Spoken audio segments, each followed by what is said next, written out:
ഇന്ന് ഇൻഡോ പാക് വിജയ ദിവസം. 1971 കിഴക്കൻ പാകിസ്ഥാൻ, അതായത് ഇന്നത്തെ ബംഗ്ലാദേശ്, സ്വന്തം ജനങ്ങൾക്കെതിരെ പാകിസ്ഥാൻ സൈന്യം ക്രൂരമായ അടിച്ചമർത്തൽ ആരംഭിച്ചു.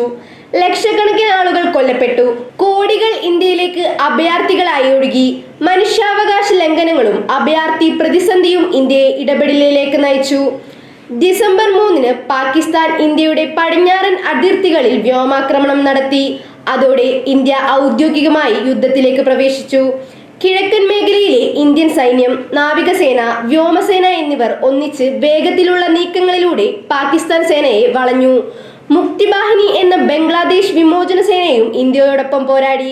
വെറും 13 ദിവസത്തിനുള്ളിൽ 1971 ഡിസംബർ 16 ധാക്കയിൽ പാകിസ്ഥാൻ കിഴക്കൻ commander lieutenant general AAK Niazi Indian commander lieutenant general Jagjit Singh ഔറോറയ്ക്ക് മുന്നിൽ നിസ്സംശയം കീഴടങ്ങൽ ഒപ്പുവെച്ചു. ഏകദേശം 93,000 പാകിസ്ഥാൻ സൈനികരും കീഴടങ്ങി. രണ്ടാം ലോക മഹായുദ്ധത്തിന് ശേഷത്തെ ഏറ്റവും വലിയ സൈനിക കീഴടങ്ങലായി ഇത് മാറി. അന്നാണ് ബംഗ്ലാദേശ് എന്ന പുതിയ രാജ്യം ജനിച്ചത്. ഇന്ത്യക്ക് അത് സൈനിക വിജയം മാത്രമല്ല, മനുഷ്യത്വത്തിന്റെയും നീതിയുടെയും നിലപാടായിരുന്നു. അതിനാൽ ഡിസംബർ 16 ഇന്ത്യയിൽ ഇൻഡോ പാക് വിജയ ദിനം ആയി ആചരിക്കുന്നു. ത്യാഗം ചെയ്ത സൈനികരെ ഓർത്ത് ചരിത്രം മാറ്റിയ ഒരു ദിവസം.